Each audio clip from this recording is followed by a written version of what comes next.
You were in school to become an accountant. Yes. And in a past life, I was an art conservator. So I've moved from one realm to a very different realm. And I'm still in transition.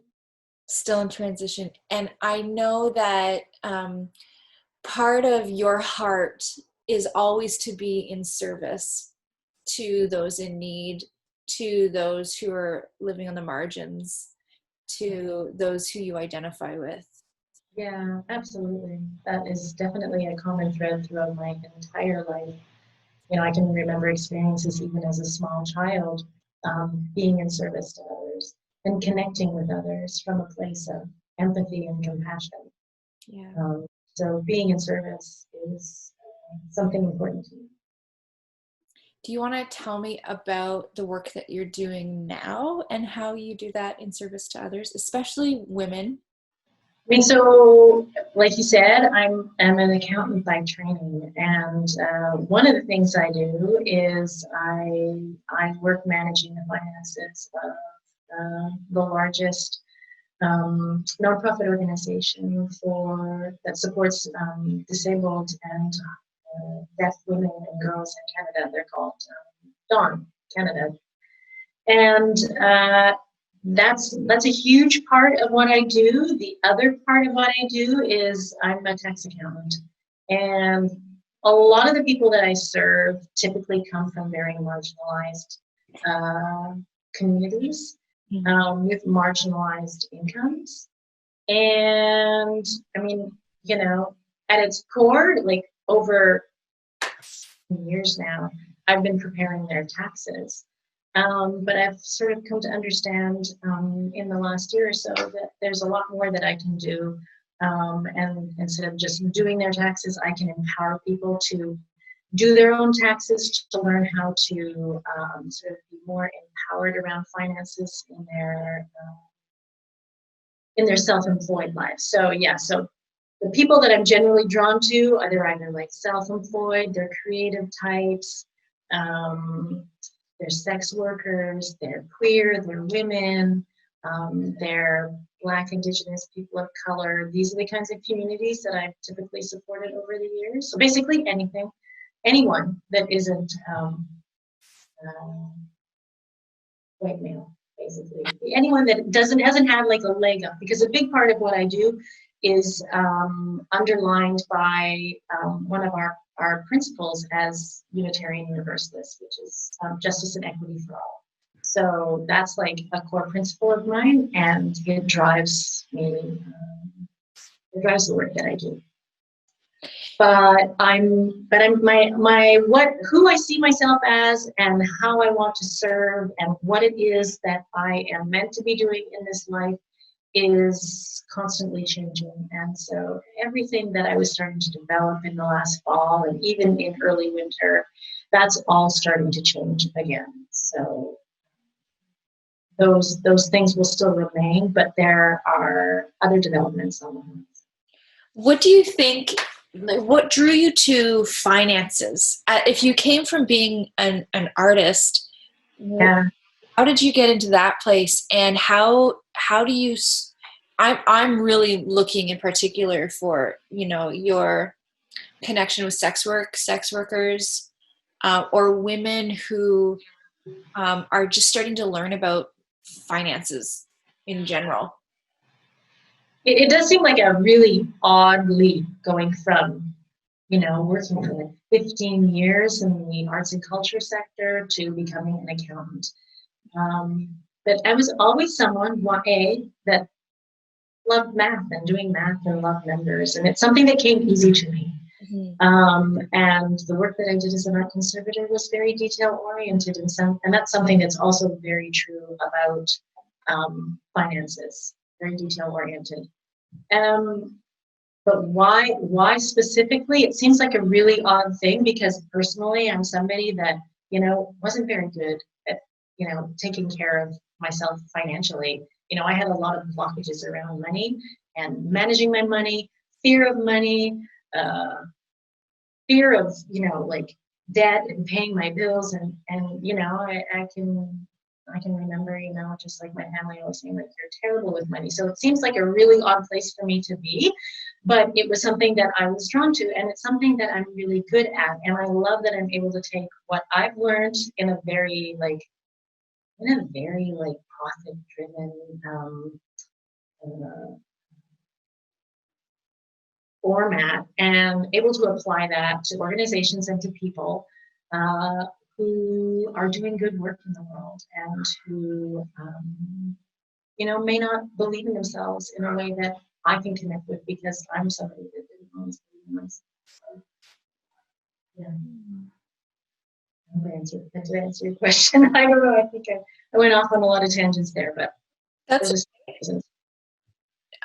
I'm listening and seeing if there's something in there that sparks inside of me too, because as a sex worker, I worked in cash only and was really nervous about claiming anything, and it got me into a place where I realized, like, I was making money, but I wasn't able to buy a house, or I'd make a lot of money and then it would be gone. And so I've always had this relationship where I could get it and then I couldn't hold on to it, or like I'd really struggle in financially in general. And some of it had to do, I think, with some old narratives that I believed, that were told to me at one time in my life. One of them has to do with being a woman with money, and the other one has to do with just being worthy of it in general. And I will honestly, vulnerably say that I looked to men to provide me with money. Mm-hmm. Yeah, no, and I can relate to a lot of that, even though our life experiences are very different. Because of course, we grow up and, we learn the lessons that are being told us by, our families. And I grew up in a very authoritarian household where my father, what my father said was the rule of law. He was the one that managed the monies. For the longest time, my mother had an allowance. It was called like a raw allowance. My mother did not have any authority or agency over her own money. And yeah, absolutely. Like I know just from like doing the work that I've done around my own money mindset, that the stories that I was told as a child that continued through adolescence continued on into adulthood. And they play out until this very day, or they did play out until I was able to recognize what they were, and I was able to break through the stories that other people were telling me about myself that weren't actually true. What would you I don't know, what would you want to say to someone who's trying to break through? Like what happened, and like, can you describe what that was, that breaking through? I mean, it was a process. Mm-hmm. It didn't happen overnight. I actually started working with a business coach. I had last fall engaged someone to help me start developing different products that I could sell online. At least that's what I thought I wanted. And very quickly, started to just do a lot more personal, like inner work. And what I was able to see was that who my business was and who I was were intertwined. And that in order for me to like follow through and develop the things I wanted to do, I needed to do like a lot of like inner work. And we worked with different modalities, if you will, like hypnosis and therapy, and just working a lot with my subconscious mind to like deprogram the stories that I was telling myself that I wasn't aware I was telling myself. On the surface, everything seemed fine. I recognized I had certain fears around certain things, but it wasn't until I was able to connect with the subconscious and bring awareness to that that I was able to actually change the way I thought about these things and I thought about myself. So yeah, it took months of work, but the change work could be really fast. So in the moment, it could be, a half hour, and it's things that I've been working on through therapy over years changed like that. Once I was able to bring awareness to. So tax season, like we just had our due date was yesterday. You're taking a deep. Yeah, it's over. Thank you. Thank God. Yeah. I haven't started. Yes, you and a lot of people, and that's totally fine. Like, I'll pay. I'll pay the, what the penalty fee. Well, so I mean, almost everyone that comes to me because it's overwhelming. There's a lot of fear. They don't understand. It's overly complex. People don't understand how it works. They're afraid of what, the end is going to look like. Am I going to owe money? And if I owe money, how am I going to pay that money? And so a lot of people just put it off. It always surprises me when people who are really good at this sort of thing and are like on top of it and file early, they're shocked to learn that a lot of people don't file on time. In fact, a lot of people don't file for year after year after year because they're afraid. Yeah. They're afraid of what's going to happen. But if you don't file, you're also losing out on a lot of things. You're losing out on a lot of benefits. And if we're talking about people who are self-employed, or more specifically, people who work in the sex work industry, just around sex work. So there are added layers, right? So it's one thing to be self-employed and to know that, okay, you've not been paying anything out over the course of the year. Of course, I'm going to owe at the end. But if you're a sex worker, there's another layer. There's the moral judgment that comes with doing that work. Yes. There's the fear that you're going to be thrown in jail because they found somebody, the police, the RCMP found out that you did this work via your tax return. And so I understand that it makes it even more difficult for women and trans folk to work beyond that fear and be able to file. So something really important that you need to know, and you're frozen, so I'm wondering if I'm frozen. I'm just going to keep talking, is that the Canada Revenue Agency and here in Quebec, the Revenue Quebec, they're bound by privacy laws. So when you file your income tax return and you disclose that you're a sex worker, and it's completely up to you if you want to say sex work, there's actually an industry code for sex work. You could file under, I've had past clients use other terminology like life coach or performance artist.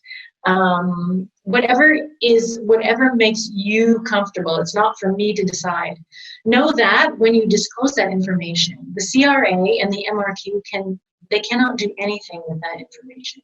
Right. You're not going to go to jail because you filed your tax return. All those agencies care about is that you file.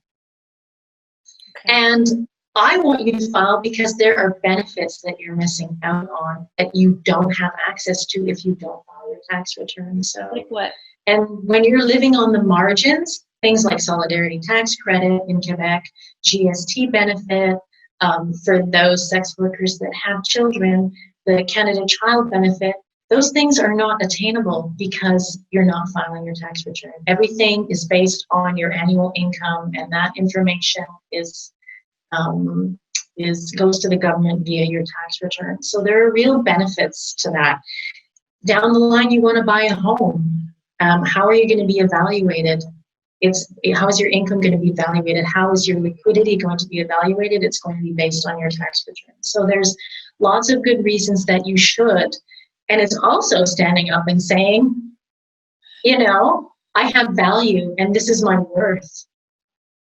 And for me, that's you can do that by stepping up and filing a tax return and saying, this is what I do, and this is how I contribute to society in general.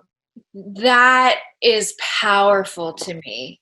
Thank you for saying it like that, because I think by saying, by claiming your value and saying, by, how do I say this properly? By owning that which we contribute as something worth something is not how I look at doing my taxes. When I do my taxes, yeah, no, absolutely not. Like when you're somebody who is forced to hide what you do because of the judgment, whether it's like moral or legal, yeah, then standing up and like declaring your income tax return is standing up and saying that I have value. There is value in what I do. Quite literally, there is value in what I do. yeah.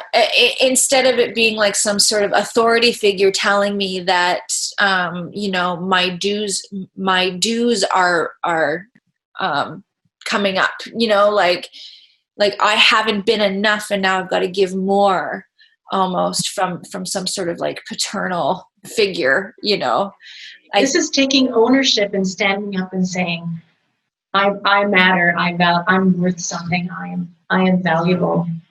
I will be shouting that from the rooftops. I think that's a big aha moment for me. Yeah. It struck a chord. It struck a chord in me. I don't think it's something that I've ever verbalized to any of my clients, and I do have a lot of clients that do sex work. But ultimately, that's what it comes down to. Do you for sex workers, I just use U-File. I've used U-File for many, many years because I've never really had a huge income claimed. Not yet. Because of the fear.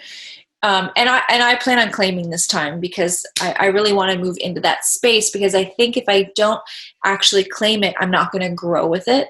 So it's 1,000%, right? That's the difference from coming at it from a place of scarcity versus a place of abundance.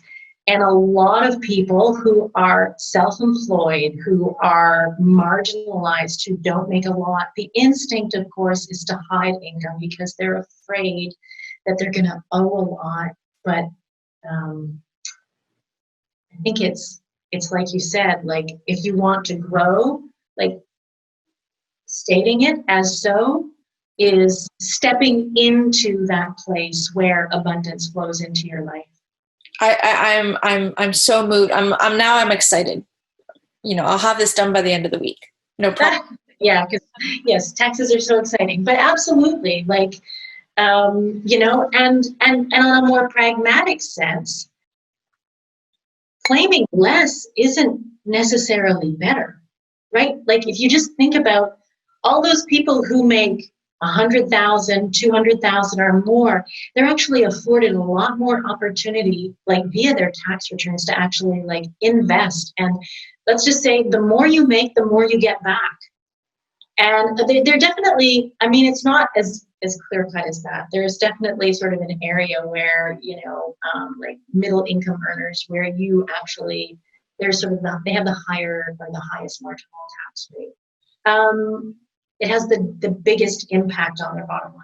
But having said that, making less, you're losing out on certain benefits. Could like add to your bottom line. Claiming more doesn't necessarily, that you claim more, take some of that money and invest it in RRSP, and then you reduce on your tax return and you actually make more at the end, at the bottom line. You get a refund back and you're able to like reinvest in yourself. So like hiding the money isn't necessarily the right answer. Coming from a place of abundance, stepping into that place rather than hiding in fear and scarcity is just going to create more fear and scarcity. I'm taking this to heart. as you speak, and I want to share it with people who need to hear this message as well. I really very much appreciate you saying that. Yeah, I feel like we're kind of at this time in history where we're all becoming experts in our own lived experience and are able to walk with people and facilitate others in doing the same for themselves. And this whole like credentials, system that we've built, it's retuning itself in some sort of way. And I see you doing really well with that. I think you have a lot of heart, and your insights are gentle, and you are you really want the best. You really want success in everyone that you see. And I've seen you work with other sex workers, and I know you've had your own struggles that help you in your support work. And I wish nothing but more success for you and all the people that you touch. I know that I've learned a lot in this talk. Okay, so I'm going to close this down. I'm going to say thank you for being here, for being seen, and for sharing your experience and your wisdom. I think that there's a few nuggets that are golden.